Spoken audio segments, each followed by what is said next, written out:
11월 14일 예배 제가 기도하고 시작하겠습니다. 사랑의 아버지 감사합니다. 오늘도 참 좋은 날을 주셔서 우리가 누리며 살아갈 수 있게 해주시니 감사드립니다. 특별히 또 우리 살아가는 날 하루하루가 주님께 묻고 주님과 동행하며 주님과 함께 얘기하며 그렇게 걸어갈 수 있는 시간들 될 수 있게 도와주세요. 감사드렸고 예수님의 이름으로 기도드립니다. 아멘. 이렇게 찬양하실게요.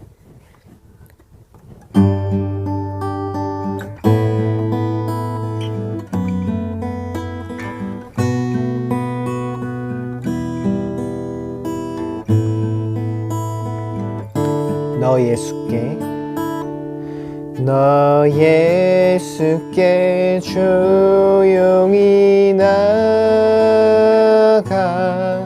내 모든 짐 내려놓고 주 십자가 사랑을 믿어 죄사함을 너 받으라. 주 예수께 조용히 나가 내 마음을 쏟아놓으라. 늘은 미리 보시는 주님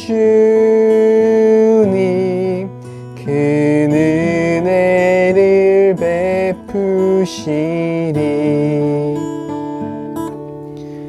주 예수의 은혜를 입어 내 슬픔이 없어지리.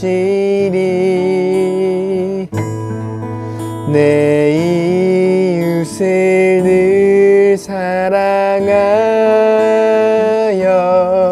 너 받은 것 거저주라.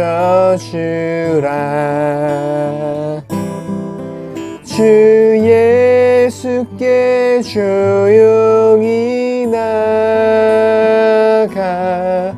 내 마음을 쏟아놓으라. 늘은 미리 보시는 주님 그 은혜를 베푸시리.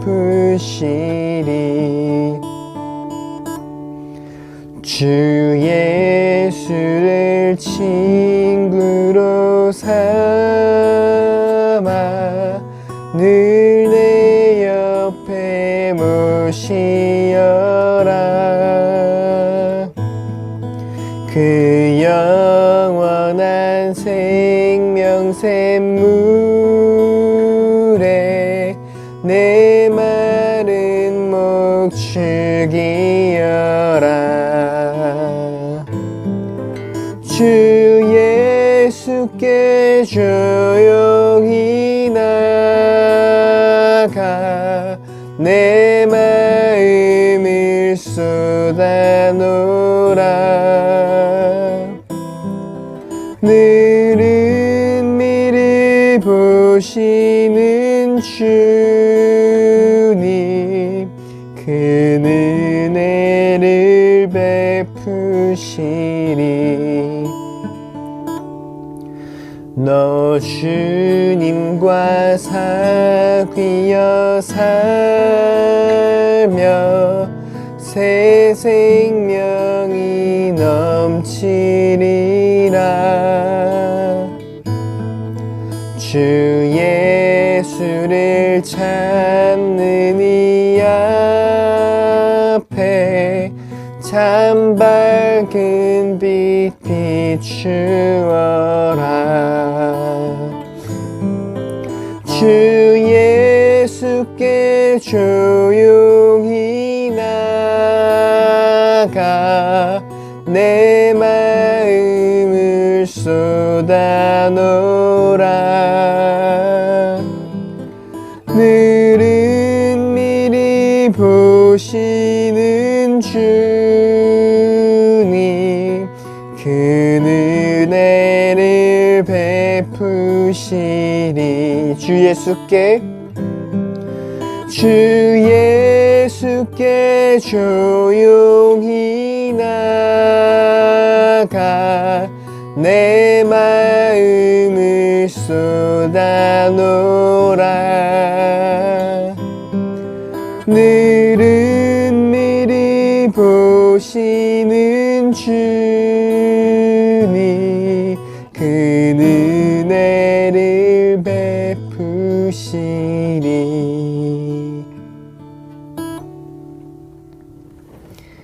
이 시간 잠깐 함께 같이 기도하겠습니다. 이 시간 우리 함께 잠깐 같이 기도하실 때 우리에게 말씀하시는 주님, 우리가 주님께 나아오길 기다리고 계신 그 주님께 이 시간 우리 함께 나아가는 그런 기도를 했으면 좋겠습니다. 우리 삶의 여정 가운데 주님께서 함께 하심을 기억하며 그분을 의식하며 주님께 물으며 주님과 동행하는 그런 삶 될 수 있게 해달라고 또 이 시간 예배를 위해서 또 함께 같이 잠깐 기도하겠습니다. 기도드리겠습니다. 사랑의 아버지 하나님 감사합니다. 우리를 불러주셔서 감사합니다. 주님, 우리 삶의 모든 여정이 주님과 함께하는 여정임을 기억합니다. 주님, 우리가 걷는 길이 쉽지 않을지라도 우리가 동행하고 계신 그 주님께 물으며 그 주님께 여쭙고 또 그 주님과 함께 걸으며 기쁨으로 이 길을 감당해 나갈 수 있는 우리 될 수 있게 주님 도와주세요. 주님, 은밀히 우리를 바라보시고 그 사랑하시는 그 주님 앞에서 우리 모든 마음을 쏟아놓을 때 주님 우리를 또 새롭게 하시고 우리에게 새 힘 줄 수 있습니다.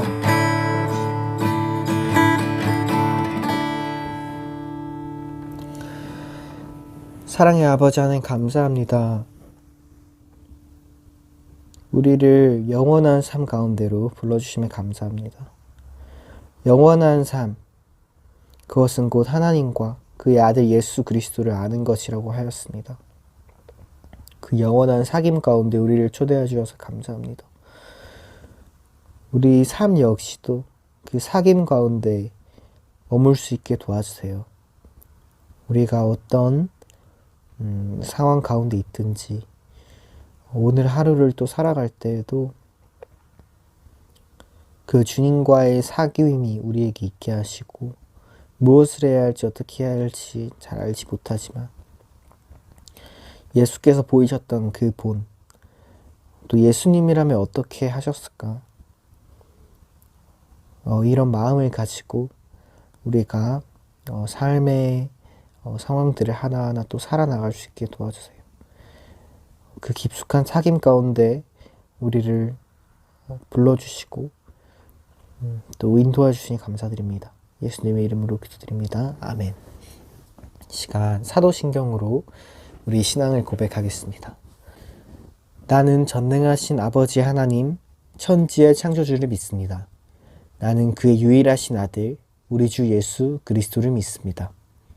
그는 성령으로 잉태되어 동정녀 마리아에게서 나시고 본디오 빌라도에게 고난을 받아 십자가에 못 박혀 죽으시고 장사된 지 사흘 만에 죽은 자 가운데서 다시 살아나셨으며 하늘에 오르시어 전능하신 아버지 하나님 우편에 앉아 계시다가 거기로부터 살아있는 자와 죽은 자를 심판하러 오십니다. 나는 성령을 믿으며 거룩한 공교회와 성도의 교제와 죄를 용서받는 것과 몸의 부활과 영생을 믿습니다. 아멘.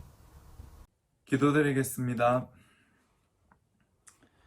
그리스도께서는 우리를 위하여 자기 몸을 내주셨습니다. 그것은 우리를 모든 불법에서 건져내시고 깨끗하게 하셔서 선한 일에 열심을 내는 백성으로 삼으시려는 것입니다. 디도서 2장 14절 말씀. 나 같은 죄인을 살리신 하나님 아버지, 주님의 은혜를 힘입어 예배의 자리로 나아갑니다. 아버지, 저희를 모든 불법에서 건지시고 깨끗하게 해주심에 감사를 드립니다. 주님 없이는 세상에서 방황하고 헛되고 헛된 것들만 쫓았을 것입니다. 선한 일에 열심히 내는 백성으로 삼아주신 하나님 아버지의 뜻을 따라 세상 속에서 거룩과 경건을 지켜내는 주님의 자녀가 되기를 소망합니다. 저희의 믿음과 또 거룩하고 경건한 삶을 통해 세상이 주님을 보게 될 것입니다.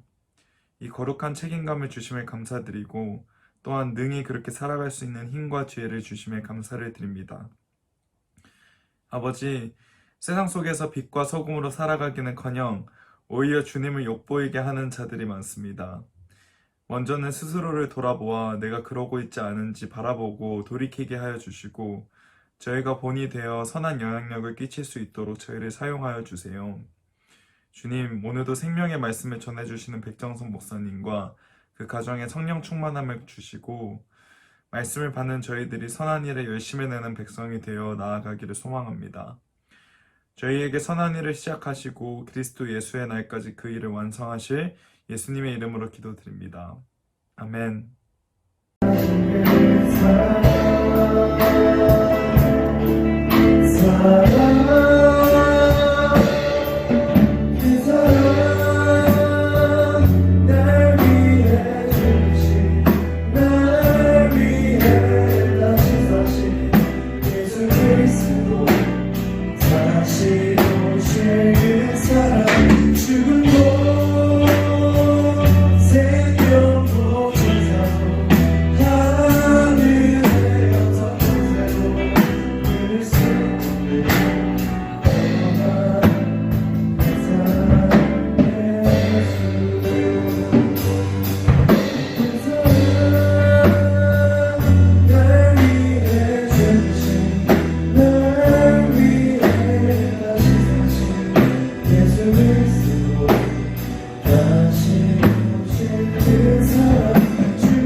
백목사의 시사브리핑. 이번 시간은 김교신 선생님에 대해서 알아보도록 하겠습니다. 제가 고려대학교 사범대학 교육학과를 79년에 들어갔는데요. 교육 철학을 강의하셨던 김정환 교수님은 독일 튜빙겐 대학에서 교육 철학 전공하시고 고려대학교 교육학과 교육 철학 강의를 하셨는데요. 김교신 선생님에 대해서 얘기를 해주셨어요. 저는 초중고등학교 동안 김교신 선생님에 대해서는 들어본 적이 없었는데 참 스승으로서의 김교신 선생님을 말씀하셨어요. 그 후에 제가 기회될 마다 김교신 선생님에 대한 책을 보고 또 알아보고 했는데요. 오늘은 위키백과에 나온 내용을 중심으로 해서 간단하게 우리가 김교신 선생님 참 스승에 대해서 한번 알아보고자 합니다. 김교신 선생님은 누구보다 조국을 사랑한 사람이었습니다. 그리스도를 만난 조선의 선비로서 선생님은 조선에 무엇이 필요한지를 정확하게 알았고요. 선생님은 1901년 함경남도 함흥에서 태어나서 유학자의 꿈을 안고 20살에 일본 동경고등사범학교로 유학을 떠나셨어요. 근데 일본에서 우연히 기독교의 복음을 들었고 스스로 묵상하며 그리스도인이 되셨어요. 1919년에 일본으로 건너가셔서 도쿄 세이소쿠 영어학교에 입학했는데 1922년에는 도쿄 고등사범학교 영문과에 입학했는데 나중에 지리 박물과로 이제 전과하셨어요. 그래서 1927년에 졸업을 하셨고요. 그 당시 도쿄 유학 당시에 일본의 군국주의에 반대하고 성서 중심의 무교주의를 주장하던 기독교 사상가 우츠무라 간조 선생님의 사상에 깊은 영향을 받았다고 합니다. 이 우츠무라 간조 선생님은 일본의 전쟁과 식민지 등 일본 제국주의 자체를 맹비난하여 반대해왔다는 것이에요. 저도 이제 몰랐을 때는 우츠무라 간조 선생님의 무교주의라는 것이 좀 이단성 있는 거 아닌가 이런 생각을 했는데요. 실제로 그 우츠무라 간조 선생님은 교회 타락성에 대해서 염려하며 신앙의 순수성을 강조하는 의미에서 이제 어떤 무교주의지 어떤 다른 어떤 뭐 이단성이나 이런 건 아닌 거로 공부하면서 알게 됐어요. 그 김교 선생님은 이제 그 당시에 유학생으로서 송두용, 유석동, 양인성, 정상원, 함석헌, 우리가 함석헌 선생님 잘 알고 있죠. 이분들과 함께 조선 성서 연구회를 조직해서 조선을 성서 위에서 세우기 위한 무교주의 운동을 시작하였어요. 그래서 이 김교신이 생각하는 기독교는 교회라는 조직과 그 속에서 유지되어 온 형식이 아닌 예수와 성서에 세우신 조선을 위한 기독교, 곧 선교사들의 사상적 지배에서 벗어난 한국인의 어렵다는 기독교 사상을 생각하고 실천하는 기독교다. 상당히 그 기독교의 순수성, 우리 자주성 이런 것들을 강조했던 거라고 생각이 들어요. 자, 김 교수님은 이제 귀국하셔서 양정고등학교, 경기고등학교, 송도고등학교에서 지리학, 박물학 교사라서 기숙 학생들을 지도하고 물회산의 모임 등을 통한 민족 정신 고취와 전인 교육에 열정하셨다, 헌신하셨다. 유달령, 윤석종, 송기정, 구본슬 등 많은 제자들이 김교신 선생님에게서 깊은 감화를 받았다. 이 타고난 체력이 천하장사와 같이 강건했으며 그의 고든 성격과 날카로운 외모로 인해 양칼이라는 별명을 가졌으나 수업이나 생활 속에서 자주 눈물을 흘릴 정도로 따뜻한 품성을 지녔다. 제가 여기서 송기정 마라톤 선수 송기정 선수의 그림을 사진을 올렸냐면요. 김규현 선생님이 양종고등학교에서 성기정 선수의 마라톤 코치를 하셨다 그래요. 일본에 유학 시절에 김규현 선생님은 마라톤 선수로도 뛰셨어요. 이 성기정 선수의 그 증언에 의하면 올림픽 선수 선발전이 이제 동경에서 열렸을 때 김교신 선생님이 앞에서 나를 인도해 주시면 나는 1등 할 수 있겠습니다. 선생님이 나를 앞에서 인도해 주십시오. 해가지고 김교신 선생님이 이제 성기정 선수의 앞에서 뛰는 거를 이렇게 인도하셨다는 거예요. 그 정도로 이제 성기정 선수는 김교신 선생님의 정신적으로 많은 의지를 하며 운동을 해서 결국은 벨링 올림픽의 세계 신기록으로 마라톤 우승을 하게 됐던 것이죠. 자, 유학에서 돌아와서 이제 1927년에 성서 조선을 창간하셨는데 이 일제 식민 통치를 비판하고 조선의 부활을 노래했다는 이유로서 이제 폐간을 당하게 됐어요. 근데 그동안 15년 동안 선생님은 직접 혼자서 잡지를 다 만드시고 또 원고도 쓰시고 교정하시고 배달하시고 수금까지 하셨어요. 그야말로 혼자서 이 팔리지도 않는 성서조선이라는 이 잡지를 정말 학교에서 수업하고 남는 시간은 전부 여기에 투자했다는 거죠.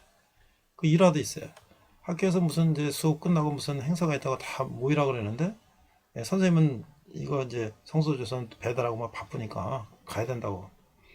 그럼 남들 가냐니까 나는 내가 할 일을 해야 된다고 그래서 막 그것 때문에도 이제 학교하고 막 다툼이었을 정도로 이제 그 본인이 하고자 하는 일과 필요 없는 그 학교 행사에 내가 참여할 필요 없다라는 그런 고든 모습을 보여주셨던 것이죠.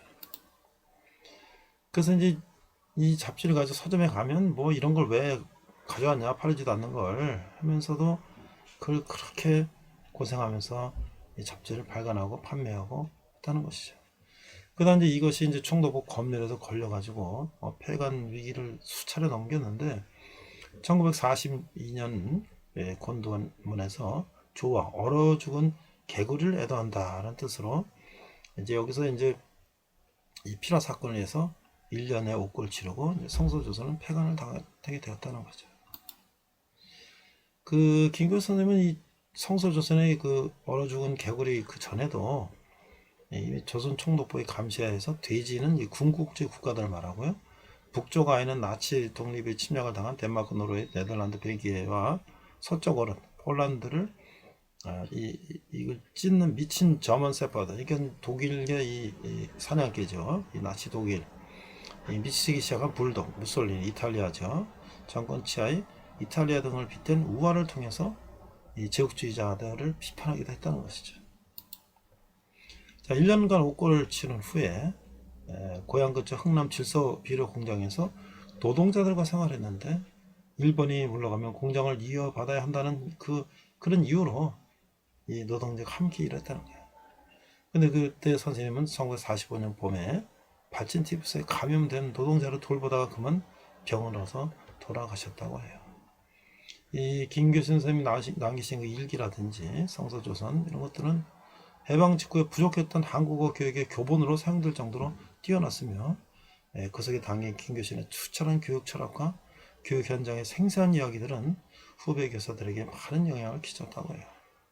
저도 교육학과를 졸업하고 대학에서 학생들 가르치고 또 교회에서 이제 가르치는 일을 하고 있는데 정말 우리 일제강점기에 이 어려운 상황 속에서도 우리 민족을 위해서 또 우리 신앙을 위해서 수고하시고 헌신하신 우리 김교신 선생님이야말로 오늘 우리가 참 스승이 아닌가. 그때 돌아가신 김정한 교수님께서 참 스승 김교신 선생님을 얘기하신 지가 벌써 40년이 넘었는데 오늘 제가 생각해도 이런 스승이 또 다시 있었을까 계실까 라는 생각이 드는 때입니다. 이상 백목사의 시사브리핑이었습니다. 다 함께 기도하시겠습니다. 하나님 아버지 은혜를 감사합니다. 이제 위드 코로나를 맞이하여 이제 일부 대면 예배가 시작되고 또 사업도 장사도 이제 또 시간이 연장되고 사람들이 많이 모이게 되었습니다. 아직까지도 교회 나가지 못하는 그런 상황 속에 있는 분들을 위해서 온라인 예배를 계속합니다. 하나님 아버지, 오늘 말씀 가운데 은혜가 있게 하시며 신령과 진정으로 예배하게 하시고 말씀 가운데 은혜 받아 세상에서 승리하는 저희들 되게 하여 주시옵소서. 감사드리며 예수님 이름으로 기도했습니다. 아멘. 네, 지금 이제 위드 코로나 시대를 맞이해서 일부 예배가 대변자로 바뀌고 있습니다. 그러나 아직도 형편상 교회를 나가지 못하는 분들을 위해서 또 일부 코로나로 인해서 어렵고 하는 분들을 위해서 온라인 예배를 계속합니다. 자, 오늘은 디도서 3번째 말씀, 바른 교훈을 가르치도록 권면함이라는 제목으로 우리 함께 말씀을 나누고자 합니다. 자, 오늘은 디도서 2장 말씀을 나눌 텐데요. 오늘 자막을 보고서 함께 말씀을 나누고 읽겠습니다. 먼저 디도서 2장 1절부터 14절까지 말씀을 읽도록 하겠습니다. 11절, 모든 사람에게 구원을 주시는 하나님의 은혜가 나타나. 12절, 우리를 양육하시되 경건하지 않은 것과 이 세상 정욕을 다 버리고 신중함과 의로움과 경건함으로 이 세상에 살고. 13절, 복스러운 소망과 우리의 크신 하나님 구주 예수 그리스도의 영광이 나타나심을 기다리게 하셨으니. 14절, 그가 우리를 대신하여 자신을 주심은 모든 불법에서 우리를 속량하시고 우리를 깨끗하게 하사 선한 일을 열심히 하는 자기 백성이 되게 하려 하심이라. 자, 오늘 바른 교훈을 가르쳐라. 우리가 지난 시간에는 거짓 교사에 대해서 또 한번 나눴습니다. 오늘 말씀에서 2장 1절로 10절까지는 늙은 남녀, 젊은 남녀, 종들에 대해서 이렇게 교훈하고 있습니다. 먼저 늙은 남녀에 대해서 2장 1절부터 3절인데요. 자, 2장 1절 읽어보겠습니다. 오직 너는 바른 교훈에 합당한 것을 말하여. 자, 지금까지 거짓 교사에 대해서 이제 언급했는데요. 바울은 다시 디도에 대한 권면으로 이제 되돌아가고 있어요. 그는 여기서 지금까지 비판해온 거짓 교사들과는 전혀 반대되는 태도를 취할 것을 디도에게 요구하고 있어요. 그러니까 거짓 교사가 하는데 반대로 하라는 거죠. 반대로. 그게 바른 것이에요. 그렇죠? 디도는 바른 교훈에 합당한 것, 즉 건전한 가르침을 교회에 주어야만 한다는 것이죠. 목회서신들 속에서 우리는 건전한 가르침에 대해서 언급을 공통점으로 찾을 수가 있어요. 또는 어떤 행동은 건전한 교훈에 합치되는 것이며 어떤 행동은 위배되는 것이가 되는 것들이 목회서신에서 자주 언급되어 있죠. 거짓 교사들이 미혹을 받아서 희생 제물이 된 사람들의 행위는 바로 교훈에서 벗어나게 마련인 것이죠. 그러므로 바울은 여기서 바른 행위에 대해서 언급을 하고 있습니다. 자, 바른 행위는 무엇일까? 2장 2절입니다. 늙은 남자는 절제하며 경건하며 신중하며 믿음과 사랑과 인내함에 온전하게 하고. 자, 요새 말이죠. 라떼는 말이야. 뭐 이런 얘기 많죠? 내 딸은 말이야. 옛날에는 이제 어른들 그런 얘기 하면은 다들 뭐 그러려니 하고 이제 했는데 지금은 이제 세상이 세상이만큼 그런 얘기 별로 이렇게 듣는 걸 즐겨하지 않죠. 젊은 사람들이. 그래서 늙은 사람들에게 이제 어떻게 바울은 권면하고 있는가. 바울은 몇몇 부의 사람들의 경건한 생활에 대해서 언급하고 있는데 처음에 이제 늙은 남자들에 대해서 얘기하고 있어요. 바울은 디도에게 늙은 남자들에게 성숙한 면모를 요구하도록 가르치고 있다는 거죠. 늙은 남자들은 절제하라, 절제. 이게 나이가 들면은 말을 좀 줄여야 된다. 그렇죠? 행동이나 말을. 그 다음에 경건하며 신중해야 된다. 그래서 이런 성숙한 면모들과 함께 경건의 표식, 즉 믿음과 사랑과 인내라는 세 가지 중심적인 덕이 부과되어야 된다. 이 세 가지 중에서 인내는 소망으로 대치될 수가 있다. 그래서 믿음과 사랑과 소망, 우리 세 가지 말하지 않습니까? 그래서 인내와 소망은 밀접하게 연결되어 있으니까 이것은 특히 장수하는 사람들에게 있어서 그러다. 그러니까 장수하려면 인내하고 사랑하고 그다음 소망을 가지고 사는 것이 좋다. 이렇게 얘기하고 있죠. 자, 이 3절을 보니까 이번에도 늙은 여자에 대해서 얘기하고 있어요. 자, 3절. 늙은 여자는 이와 같이 행실이 거룩하며 모함하지 말며 많은 술의 종이 되지 아니하며 선한 것을 가르치는 자들이 되고. 자, 2장 3절에서 바울은 디도로 하여금 늙은 여자들이 어떻게 할 것인가, 바른 교훈에 적합하도록 거룩한 행실을 하는데 늙은 여자들은 모함하지 말며. 그래서 이 늙은 여자들이요, 말을 또 많이 또 만들어내지 않습니까? 그래서 이제 그렇게 해서 자꾸 말을 만들어 가지고 사람들을 모함하면 안 된다는 거야. 그 다음에 또 많은 술의 종이 되지 말아야 된다. 왜냐면 아이들이 모두 성장하고 할 일이 별로 없는 여자들이 이런 잘못에 빠질 수가 있다.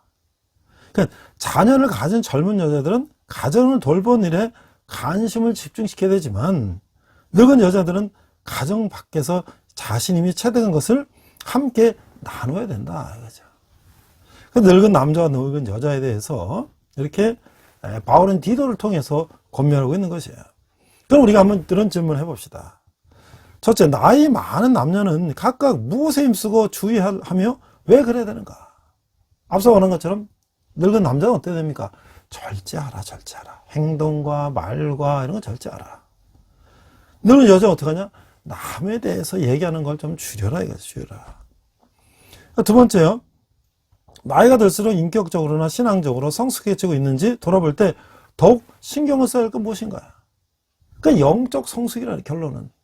그러니까 늙은 남자나 여자나 나이가 들었다고 너무 현실에 안주하지 말고 끊임없이 배우고 혁신해서 자기 고집 독선에 빠지지 말고 또 신앙이 정체되지 않도록 해야 된다는 거예요. 그러니까 이 나이 먹는 사람들이 특히 저도 그래요. 나이가 먹으면서 자꾸 고집이 생기는 거예요. 내가 뭐 할 수 있다. 내 생각이 맞단 말이죠.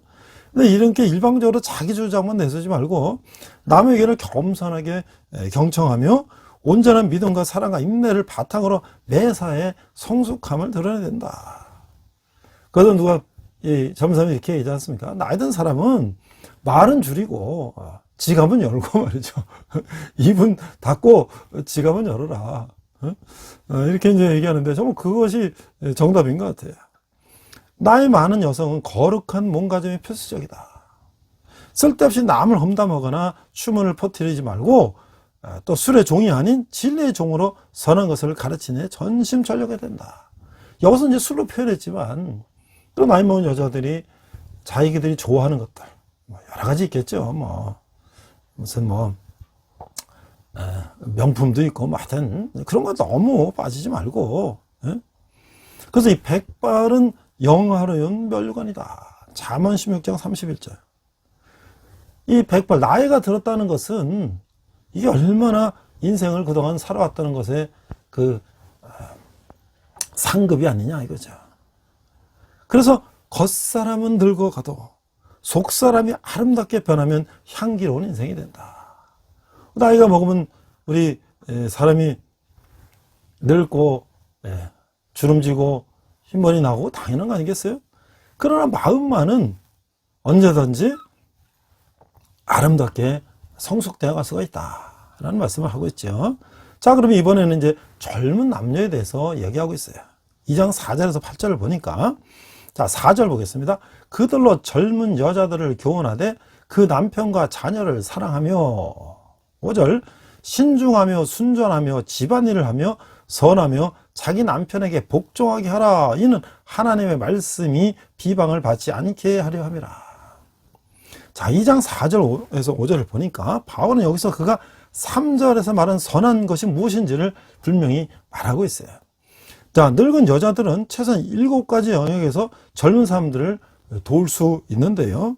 이 7가지는 바울이 젊은 부인과 어머니들이 갖춰야 할 것으로 생각했던 요건들이라는 거예요. 이 7가지 요소들을 살펴보면 첫째는 젊은 부인들과 어머니들이 어떠한 사람이 되어야 되는가. 둘째로 이들이 해야 할 일이 무엇인가에 관한 것인데 그 7가지가 뭐냐. 첫 번째가 남편을 사랑하라. 당연한 거죠. 당연한 거죠. 자녀를 사랑하라. 당연하죠. 그렇죠? 신중하며, 젊은 여인들이 신중하며 순전하며, 네 번째, 다섯 번째, 집안일을 하며, 여섯 번째, 선하며, 일곱 번째, 자기 남편에게 복종해야 된다. 자, 이 복종이라는 말을 하면 또 여성들이 싫어할 수도 있어요. 복종이라는 게 무슨 노예처럼 뭐 그런 게 아니라 남편의 권위나 남편의 그런 입장을 존중해주고, 그 남편도 아내를 사랑하고 말이죠. 그죠? 그래서 이 바울은 젊은 그리스도인 아내들과 어머니들이 이러한 덕들을 나타내면 불신자들로부터 존경을 받고 하나님의 말씀이 회방을 받지 않게 될 것이라고 생각했어요. 오늘날 와서는 종종 이 반대의 경우가 올 때가 있기도 하지만 그리스도인 아내들과 어머니들은 주님께서 귀하게 여기시는 것을 귀히 여기는 사람들을 사랑하시며, 마지막으로 궁극적으로는 하나님의 말씀과 이 말씀을 지키는 사람들이 정당했다는 것이 증명될 것이라는 것을 명심해야 된다는 거예요. 아무리 세상이 바뀐다 해도 하나님의 말씀은 변하지 않는다는 거예요. 자, 그럼 이제는 또 남자들에게 말하고 있습니다. 너는 이와 같이 젊은 남자들을 신중하도록 권면하되. 자, 디도는 또한 젊은 남자들을 위하여 유사하게 권면함으로써 근신하게 할 책임이 있다는 거예요. 그래서 젊은이들은 자칫 근신하지 못하게 될 때가 많은 것이죠. 바울은 여기서 네 부류의 사람들에 대해서 다 신중하라는 거예요. 늙은 남녀, 젊은 남녀 다 신중하라는 거예요.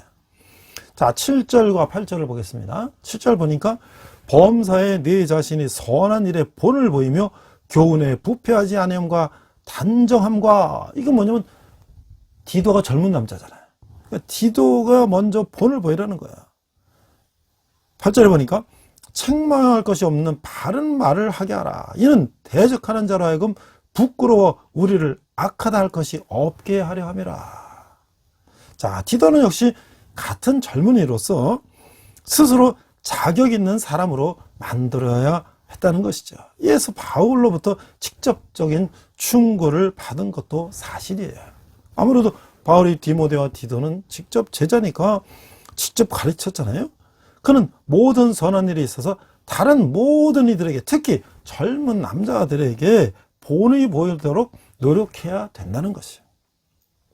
디도는 자기의 사역을 통해서 교훈에 부패하지 아니함과 단정함과 책망할 것이 없는 바른 말을 해야 된다. 그러니까 바울이 언제나 우려했던 것은 대적하는 자로 하여금 비판할 구실을 주게 되지는 않을까 하는 것이라는 것이에요. 오히려 바울은 대적하는 자들이 부끄러워서 우리를 악하다 할 것이 없게 하고자 한다는 것이에요. 자, 물론 대적하는 자들은 결코 대적하는 일을 그치지는 않겠죠. 어떻게든 꼬투리를 잡겠지만 자신들의 거짓된 비난에 대한 뒷받침을 할 수 없게 됨으로써 매우 당하게 될 것이다. 그러니까 우리가 늙은 남녀, 그렇죠? 남자들은 절제하고 말이죠. 여자들은 모험하지 말고. 그다음 젊은 여자, 남자, 젊은 여자는 남편과 자녀를 사랑하고 또 남편에게 복종하고 말이죠. 그 다음에 젊은 남자는 어떻게 해요? 교훈에 부패하지 않고 단정하고 책망할 것이 없는 바른 말을 하고, 이렇게 되면은 이 예수 믿는 사람들을 대적하려고 하는 무리들이 대적할 거리가 없다는 거예요. 대적하고 싶어도 말이 안 되는, 대적한다는 말이 안 되는 거다 말이죠. 자, 여기서 우리가 한번 이제 또 이런 질문을 해볼까요? 자, 젊은 남녀가 유혹 앞에과 시험 앞에서 넘어지기 쉬운 특히 연약한 부분은 무엇인가요? 우리가 젊었을 때는 어떤 거 유혹한가요? 유혹이 약한가요? 젊었을 때는 이 세상 충동에 약하죠. 뭐 성적인 충동이라든지 물질적인 충동이라든지 뭐 자기가 하고자 하는 거라든지 말이죠. 이런 게 아주 굉장히 의욕도 충만하니까 막 일을 벌리다가 실패할 수도 있고 말이죠. 그 순간적으로 그런 유혹에 넘어가기도 하고. 젊은 때는 모든 혈기왕성하니까 그런 부분들이 연약하다는 거예요. 자기가 아주 강하고 자기가 뭐든지 다 할 수 있다 그럴 때 오버페이스를 하는 거예요. 그러면 이제 사고 치는 거죠. 자, 또 한 질문합니다. 본능적인 충동, 배우자와 자녀를 무시하는 마음, 집안을 할 때 느끼는 짜증들을 어떻게 제어할 수 있을까요? 딱 결혼을 했는데 세상에 나가보니까 내 배우자보다 더 이쁜 사람들도 있고 말이죠. 그죠? 또, 그래가지고 이제 집에 와서 회사에 또 다른 바깥에 있는 짜증날 일 때문에 집에 와서 또 그걸 화를 낸다든지 말이죠. 또 아내들은 이 가서 하면서 거기도 오는 스트레스 말이죠. 이런 걸로 막 화가 치밀잖아요. 그럼 그걸 갖다가 배우자나 자녀들에게 이제 그걸 이제 폭발하는 거죠. 어떻게 우리가 그걸 제어할 수 있을까? 역시 믿음과 사랑과 인내, 소망만이 그의 해결책이다.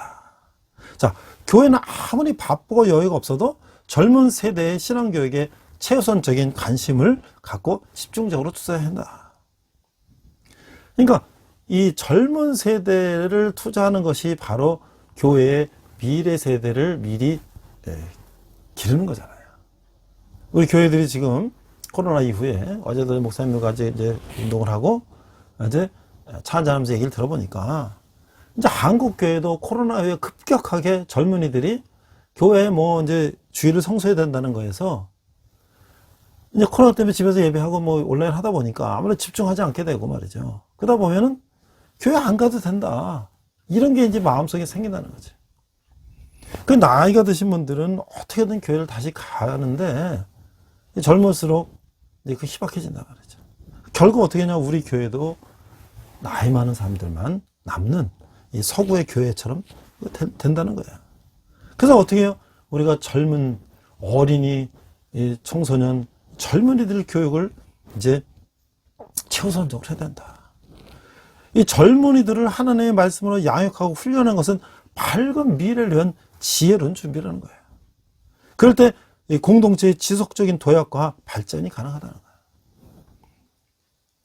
젊은 여성은 남편과 자녀에 대한 깊은 사랑을 가지고 경박하거나 옹졸하게 행동하지 않으며 모든 일에 분별력과 순수함을 겸비해야 된다.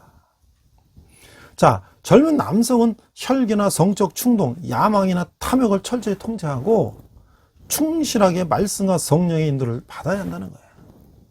사도 바울은 특히 디도 자신의 삶과 가르침으로 본을 보이며 젊은 성도들의 역할 모델이 되라고 권하고 있어요. 젊은 세대가 하나님 쓰시는 깨끗한 그릇으로 준비되어야 교회와 사회의 변화, 개혁이 가능하다는 거예요. 그래서 오늘날 이제 많은 사람들이 교회를 비판하고 교회를 더 부정하는 그런 세상 속에 있는데, 그래도 교회가 역사적으로 세상에 빛과 소금의 역할을 한 것은 바로 교회라는 거야. 그래서 우리 잊어서는 안 될 거야. 이 사회의 이 부도덕한 것을 바로잡은 것이 교회고, 불의와 부정과 싸운 것이 교회고, 그렇죠? 독재와 이런 어떤 전체주의와 싸운 것이 교회라는 거예요. 우리가 그것을 잊어서는 안 될 것이에요. 자, 이제 내년 이제 3월 9일이면 대통령 선거 있죠. 우리가 지난 대통령들 돌아보니까 멀리 갈 것도 없이 이 현재 대통령 바로 전에 대통령이 뭘 잘못한단 말이죠. 그래갖고 그냥 그거를 탄핵을 시켜가지고 이제 감옥에다 집어넣었어요. 그럼 이제 새로운 대통령이 뭘 잘한다고 그랬는데 와보니까 어떻습니까? 정말 살기 좋은 나라가 됐어요? 그러니까 이게 지금 잘못했다고 감옥에 넣고 새로 했는데도 그게 마음대로 되는 게 아니에요. 자, 그래서 지금 여당, 야당이 내년에 또 대통령을 이제 선거 후보를 내세웠는데, 자, 여당 후보에 이제 이재명이라는 분이 이제 후보로 결정이 됐죠. 제가 이렇게 보니까 이분이 가난한 소년공 출신이다. 자, 안동에서 이제 가난한 가정에서 이제 서울 성남으로 올라와서 어렸을 때 이제 공장에 다녔다는 거예요. 근데 열심히 이제 검정고시 공부하고 그래갖고 이제 법대에 이제 장학생으로 가고 말이죠. 또 사법시험을 패스하고 정말로 자수성가한 정말 흑수저의 전형이라고 할 수가 있죠. 그래서 그런데 이제 이분이 살아오면서 이제 전과가 사범이라는 거예요. 그래서 검사도 사칭했다고 음주 전과도 있고 하여튼 이래서 이제 유튜브에 보니까 또 뭐 그분이 여러 이제 이 가족들에게 한 욕설이나 뭐 이런 것들이 지금 올라가고 있어요. 자, 그런데 제가 이제 한번 이 여당 후보에 대해서 한번 장단점을 내가 생각해 봤어요. 이분의 장점은 뭘까? 이분은 정말 자수성가형이다. 어떻게 정규학교도 다닐 수가 없고 공장에 다녔으면서 어떻게 공부를 했길래 그래 법대를 장학생으로 졸업할 뿐만 아니라 사법시험까지 패스할 수 있을까? 정말 대단한 집념의 사람이다. 이런 장점이 있어요. 근데 단점을 생각해 보니까 이 뭐 우리가 다 알려진 것만 봐도 이분의 이제 행실이나 이런 것들이 이게 정상적인 웬만한 사람들이 이해할 수 없는 그런 행동들이 참 많은 것 같아요. 과연 그런 것들이 정말 한 나라의 지도자로 이게 정말 자질이 이게 괜찮은 건가? 최근에 또 이 대장동 이제 뭐 아파트 이제 분양하고 뭐 여러 가지 이제 그런 문제들이 지금 검찰 수사하고 있습니다만은 이런 문제들 보면 여러 가지 이제 그 말들이 많이 나오고 있어요. 아직 뭐 수사 중이기 때문에 더 두고 봐야 되겠습니다만은 이 그분의 장점과 단점이 다 드러나요. 자, 그러다 보면 또 야당의 이제 아주 유력한 대선 후보로 이제 윤석열 후보가 이제 결정이 됐죠. 이분은 이제 아버지 교수고 교수 아들이라 그래요. 그 이제 서울대 법대를 나와서 이제 고시를 봤는데 뭐 몇 수면 다 합격하는 거를 이제 뭐 다는 아니겠죠. 못하는 사람도 있고 하겠지만 하여튼 이분이 구수를 했다. 구수. 그러니까 또 한두 번도 아니고 8번 떨어지고 9번째 붙었다는 거 보면 또 그것도 끈기는 대단한 것 같아요. 그래서 이분의 트레이드 마크가 뭐냐면 사람에게 충성하지 않는다. 그거 보니까 박근혜 대통령 때도 부당한 지시를 자기가 안 듣는다 그래갖고 또 좌천되기도 하고 이번에 또 정권의 문제 정부에서도 권력에 대해서 수사하는 걸 하지 말라고 아마 여러 가지 메시지 줬을 텐데 그걸 하니까 또 거기서도 미움을 받아가지고 결국 이제 나왔죠. 그래서 내가 이분의 또 장단점을 또 생각해 봤어요. 이 사람이 사람에 충성하지 않는다라는 게 어떤 정부, 어떤 정권을 막론하고 자기 나름대로 어떤 그 원칙이 있구나. 또 끈기가 있구나. 또 단점을 생각해 보면 이 법조인으로서의 경력은 뭐 거의 이제 30년 가까이 있는데 정치 경험이 부족한 이제 그런 정부적인 감각이 부족한 건 어쩔 수 없겠다. 저는 그래서 생각해요.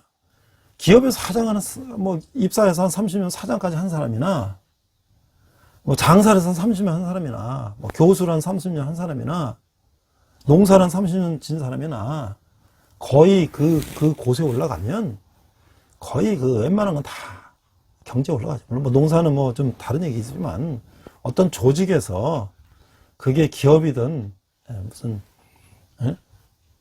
이 공직이든 어디든 간에 한 30년을 거기서 최고까지 올라갔다는 것은 결국 어떤 조직이나 조직은 사람을 뽑아서 사람을 배치해서 그 사람 통해서 성과를 나게 하는 거기 때문에 제가 한 30년 이상 기업에서 일해보고 또 경영학 박사학위도 받고 경영을 가르치고 본 제 입장으로도 많은 또 경영자들, 많은 이 리더들이 이야기하고 있어요.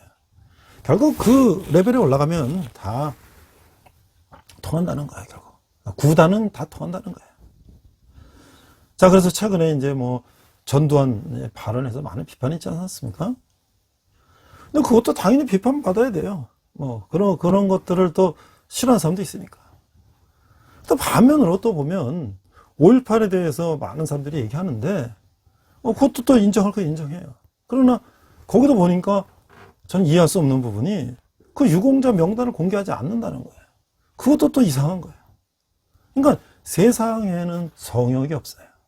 모든 것을 자기가 다 떳떳이 드러내놓고 명백하게 모든 것을 다 드러내놓고 남들이 다 인정해야지 그것이 성역이 되는 것이지 그걸 감춰놓고 그냥 뭐 이렇게 겉으로만 이렇게 얘기하는 것은 그것은 뭔가 부족한 것이죠. 자, 하여튼 우리가 내년에 정말 어떤 사람이 이 나라의 지도자로 합당할까? 오늘 우리 말씀에 바른 행실, 어떤 행실을 해야 되는가? 늙은 남녀, 젊은 남녀 어떻게 해야 되는가? 바울이 디도를 통해서 말하고 있는데요. 대통령 어떤 행실을 해야 되는가? 우리가 지금 그동안 많은 이제 그런 문제점들을 보지 않았습니까? 그럼 좀 더 우리 앞으로 새로운 리더는 정말 우리가 모든 행실에 있어서 모범이 되고 국민들에게 본이 되는 그런 사람을 뽑아야지 그 말에 권위가 있고 그 사람들이 하는 통치 행위에 우리가 순종할 수가 있는 것이죠.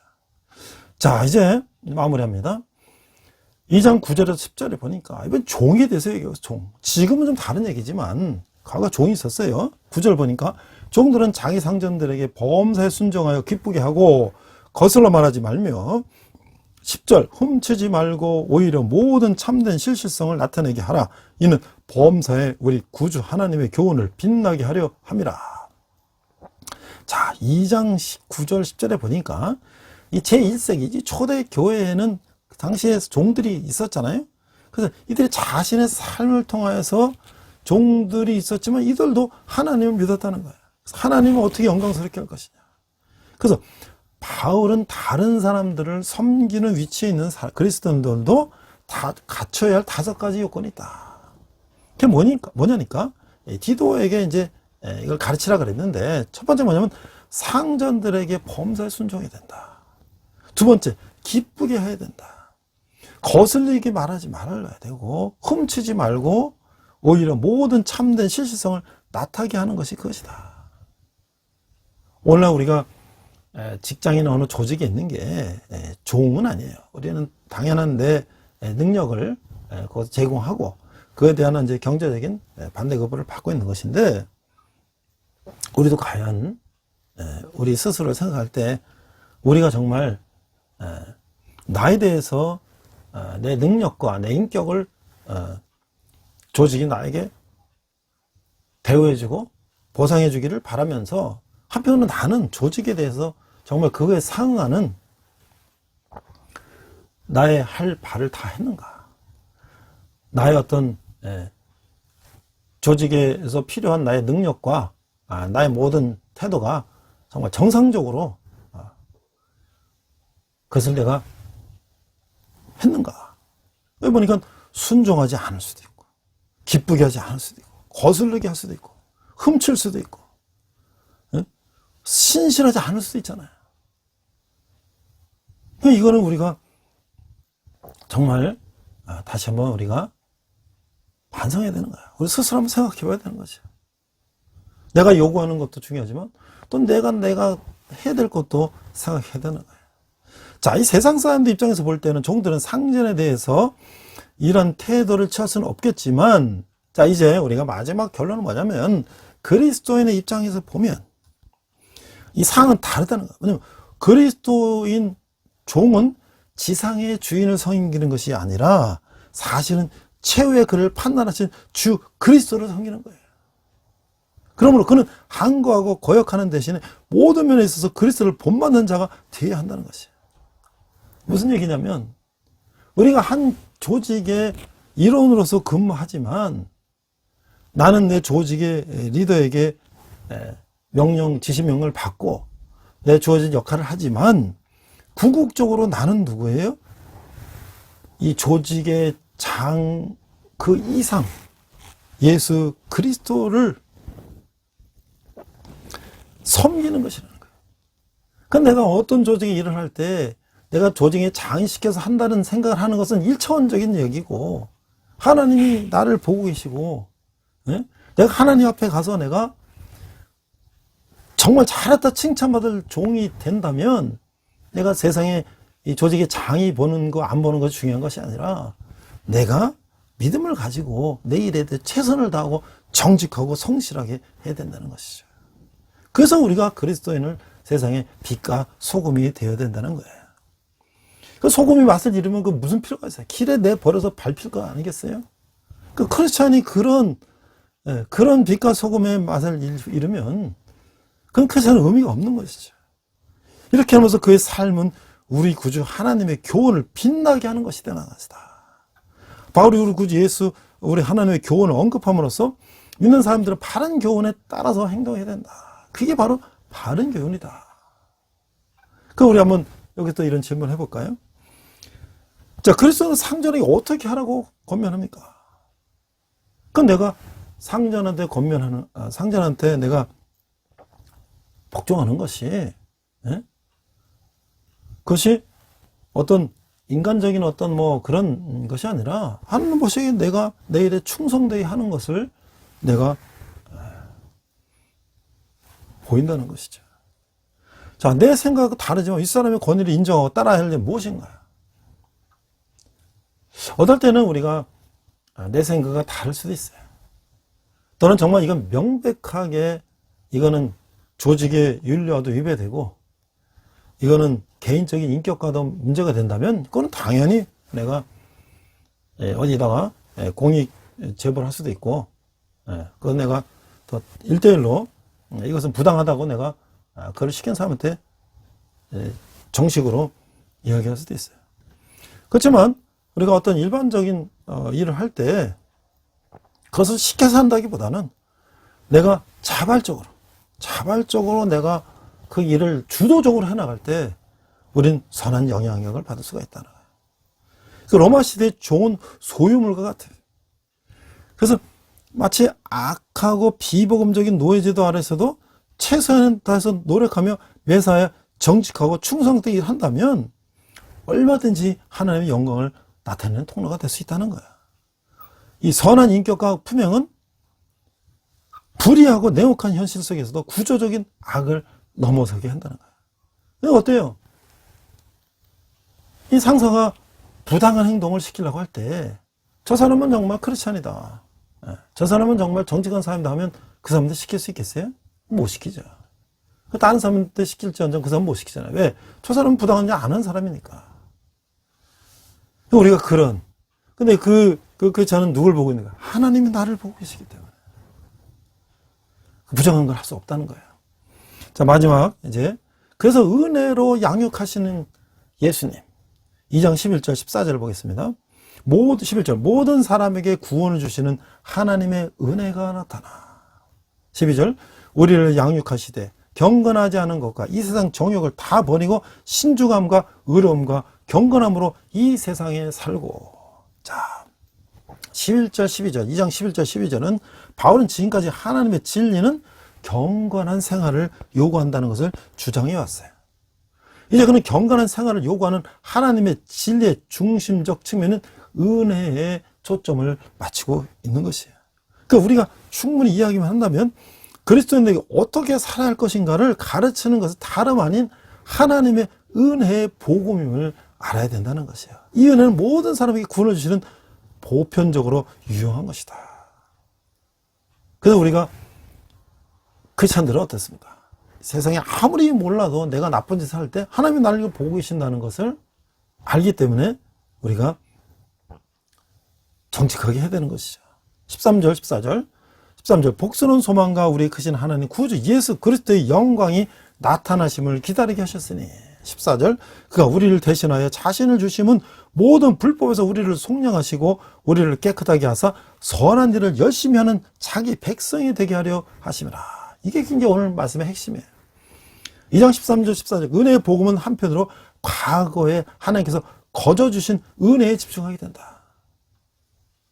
그래서 우리 현재 삶에 영향을 미치는 거예요. 하나님께서 우리에게 주신 예수 그리스도를 통해서 주신 은혜에 집중함으로써 우리는 현재 삶에 영향을 받고 있다는 거예요. 그래서는 복스러운 소망과 우리의 크신 하나님 구주 예수 그리스도의 영광이 나타나심을 기다리는 거예요. 거기다 그리스도인들이 만나기를 대망하는 분이 곧 모든 불법에서 우리를 속량하시고 우리를 깨끗하게 하사 선한 일을 열심히 하는 자기 백성이 되게 하신 분이라는 거예요. 그러니까 예수 그리스도께서 십자가에 돌아가신 것은 모든 불법에서 우리를 깨끗하게 하시고 우리가 선한 일을 열심히 하는 하나님의 백성이 되기 위해 하셨다는 거예요. 하나님께서 이런 엄청난 대가를 지불하신 목적은 거룩한 백성을 만드는 데 있어요.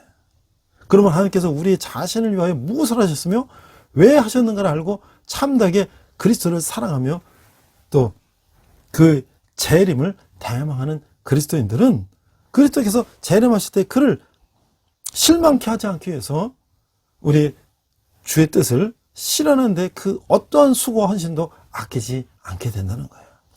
바로 이것이 사도 요한의 생각인 것이에요. 사도 요한은 이렇게 말했습니다. 주를 향하여 이 소망을 가진 자마다 그의 깨끗하심과 같이 자기를 깨끗하게 하느니라. 그러니까 우리가 뭐예요? 세상 가운데 빛과 소금이 된다는 것은 그저 세상 사람들이 잘 보는 데서 우리가 그냥 바른 행실을 한다는 그 차원을 넘어서 예수님이 다시 오실 때 우리가 예수 앞에 나가서 내가 잘했다 칭찬받는 그런 종이 되기 위해서 우리가 한다는 것이에요. 이건 굉장히 차원이 다른 것이에요. 반대로 어느 그리스도인이 경건한 생활을 하지 못한다면 그것은 그가 그 이상의 사실들을 충분히 이해하지 못하고 있거나 이해한다고 해도 아직 믿지 못하고 있다는 증거라는 거예요. 이게 얼마나 놀라운 얘기예요. 지금 그리스도인들이 여러 이제 문제를 일으키고, 예? 그러지 않습니까? 그거는 그가 예수님이 다시 오실 때, 내가 예수님 다시 오실 때 칭찬받는 것에 대해서 그 상황을 이해하지 못하거나 이해하는데도 그걸 믿지 못하기 때문에 그냥 뭐 세상에서 눈 감고 그냥 한다는 것이죠. 자, 마지막 질문이에요. 자, 14절에 따르면 예수님이 우리를 대신해 죽으신 뭐예요? 예수님 왜 우리를 죽으셨어요? 불법과 불의를 우리로부터 우리를 구원해 주시고 우리가 하나님의 착한 자기 백성이 되게 죽으셨다는 거예요. 그래서 우리는 뭐예요? 이제 마지막 질문입니다. 내가 열심을 내어 선할 중에서 오늘 내가 할 게 뭐가 있을까?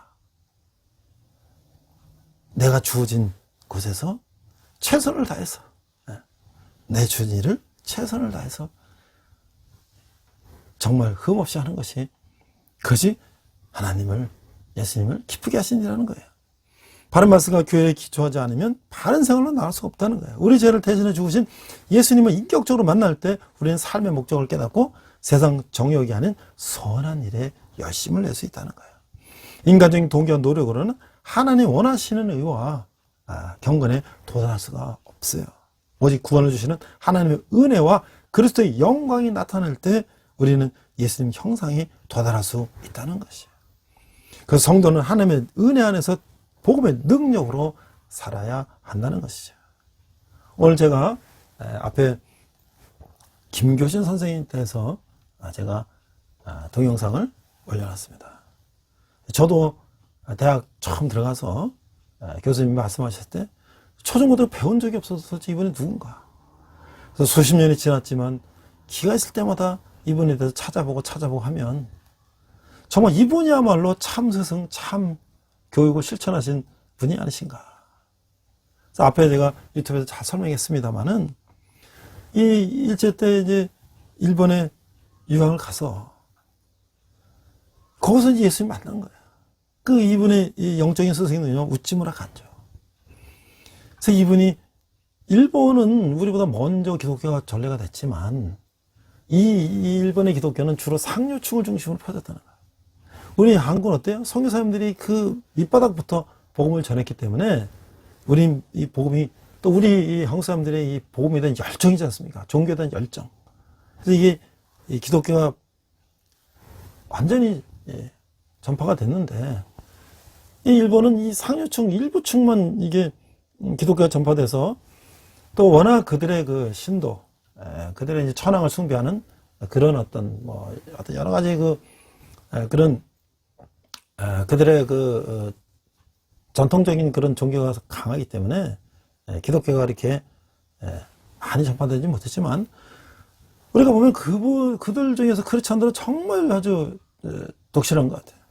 그래서 미우라 하야코 이런 사람들 보면 소설가지만 그 사람들이 그 영적인 것들을 그 책에서 이렇게 녹아내는 거 보고 하면 굉장히 깊이가 있는 것 같아요.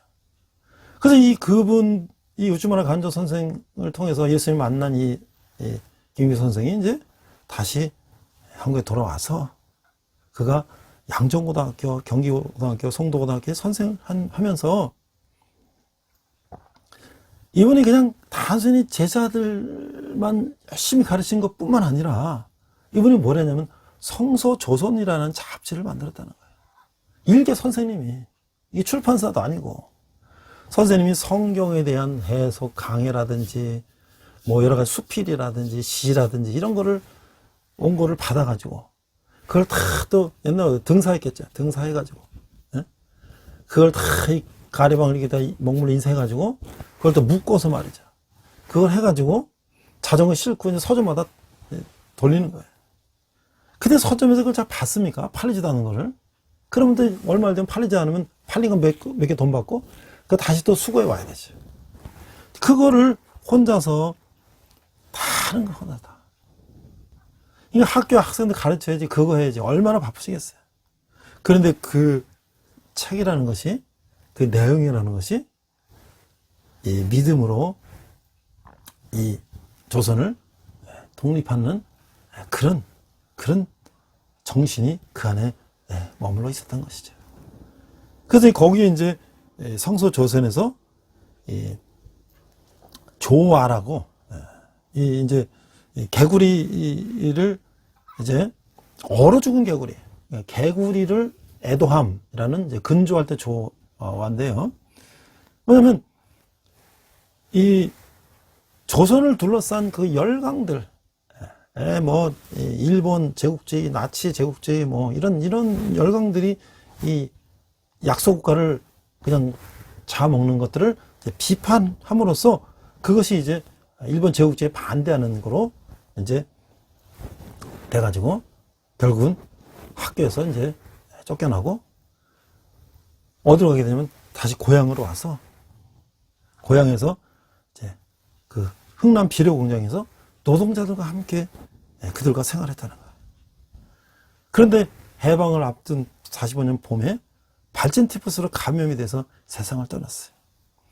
이 김교회 선생님은 매우 이 공정에서도 성실하고 강직한 사람이었어요. 그 김교회 선생님이 일기를 통해서 그런 것들을 다 기록을 남겼는데 그것이 오늘날도 책으로 돼서 우리들에게 널리 알려주겠어요.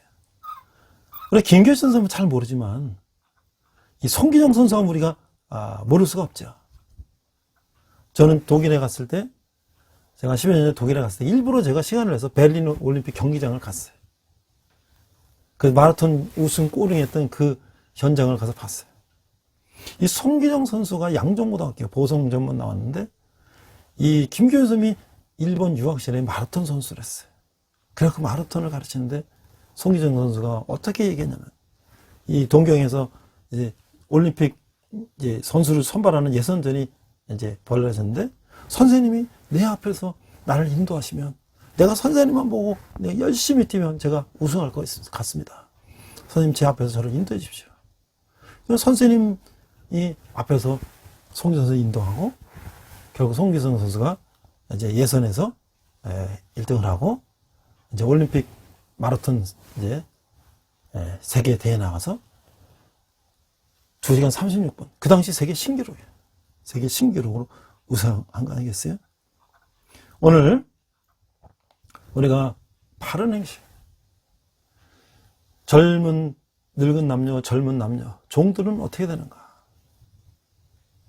또 우리는 그럼 어떻게 될까?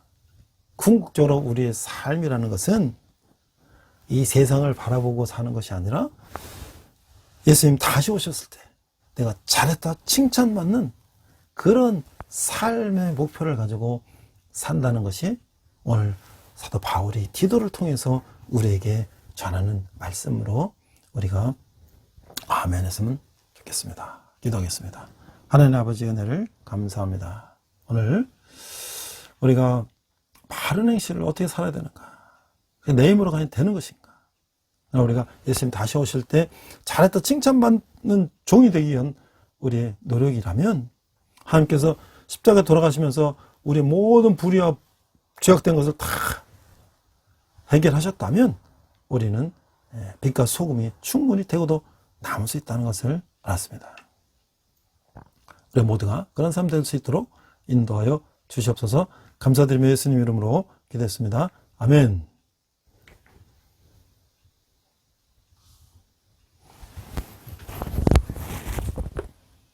시간 내게 있는 모든 것을 찬양하시면서 함께 헌금하시겠습니다.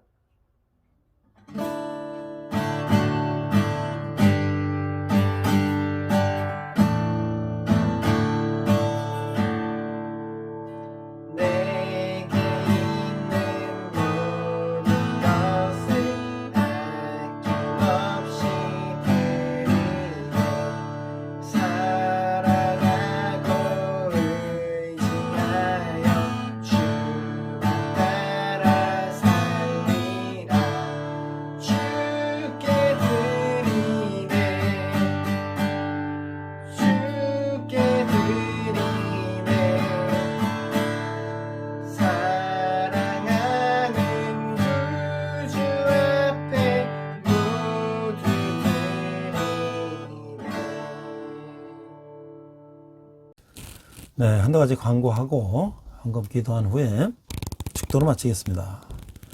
11월 14일부터 이제 군대에서도 위드 코로나를 맞이해서 대면 예배가 이루어집니다. 저도 이제 가게 되는데요. 아직 뭐 여러 가지 방역 수칙을 지켜야 되고 여러 가지 제약 조건이 많습니다만은 한 10개월 정도 지금 군 형제도 만나지 못했는데 이제 가서 직접 또 형제들을 물론 이제 유튜브로 이제 예배를 했으면은 직접 만나서 위로하고 격려하고 또 우리 간식도 같이 나누고 이렇게 해야 될 것 같습니다. 많이 해서 기도해 주시고요. 아직 학교는 뭐 아직도 여러 가지 또 좀 더 두고 봐야 되는 상황이라서 차차 이제 모든 상황들이 호전이 되면 또 같이 예배하는 날이 올 것입니다. 여러분들이 후원하시고 헌금하시는 들은 청년들이 주님께 돌아오는데 귀하게 사용될 것입니다. 앞서 말씀드렸던 것처럼 이제 코로나 시대를 맞이해서 많은 사람들이 온라인 예배하다가 특히 젊은 친구들이 형제들이 교회에 나오지 못하는 그런 상황 속에 있습니다. 그래서 그들을 어떻게든 전도할지 특히 우리 CCC 우리 간사님들이 또 여러 가지 수고하고 있는데 여러분이 후원하신 헌금 등을 모아서 우리가 조금이나마 CCC 활동비로 후원하고 있습니다. 계속 기도하시고 또 후원해 주시면 감사하겠습니다. 기도하겠습니다. 하나님 아버지, 저희가 적은 재물을 주님께 드렸습니다. 예민히 쓰는 것마다 주님의 영광이 나타나게 하시고 특별히 우리 젊은 청년들이 주님께 돌아오는 데 귀하게 쓰임받게 하여 주시옵소서. 지금은 우리 주 예수 그리스도의 은혜와 하나님 아버지의 극진하신 사랑과 성령님의 감화감도 역사하심이 우리가 어떻게 예수님 다시 오실 때 칭찬받는, 잘했다 칭찬받는 종이 될 수 있는가를 생각하며 다음 그런 사람이 되기를 다짐하는 온라인 예배를 드리는 모든 성도들 위해 열방인 백성들과 성교사님 위해 특별히 북한에서 고통받는 북한 동포들 위해 지금부터 영원토록 함께 하시기를 간절히 축원합나이다. 아멘. 우리 함께 선한 능력으로 찬양하시면서 한 주간 승리하시는 저와 여러분 되시기를 축원합니다. 우리 이 시간 선한 능력으로 함께 찬양하시면서 결단의 시간 갖겠습니다.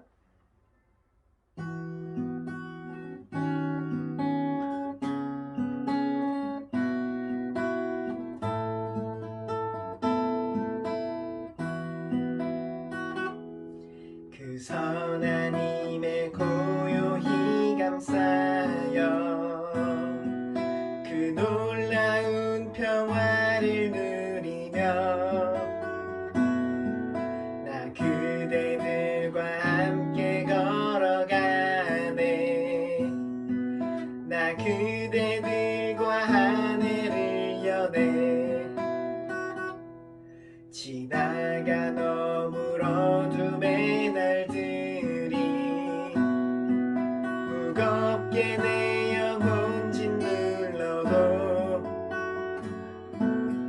오 주여 우릴 외면치 마시고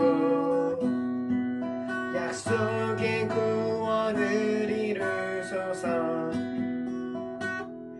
그 선한 힘이 우릴 감싸시니 믿음으로 일어날 일 기대하네. 주 언제나 우리와 함께 또 하루가 늘 새로워 주께서 밝히신 작은 촛불이 어둠을 헤치고 타오르네 그 빛에 우리 모두 하나 되어 온 누리에 비추게 하소서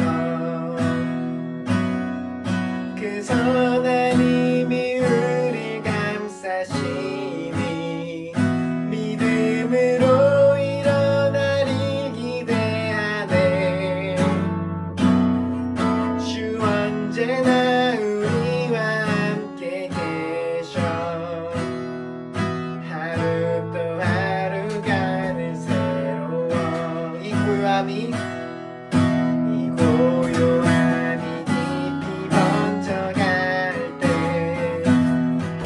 저 가슴 벅찬 노래 들리네 다시 하나가 되게 이끄소서 당신의 빛이 빛나는 이밤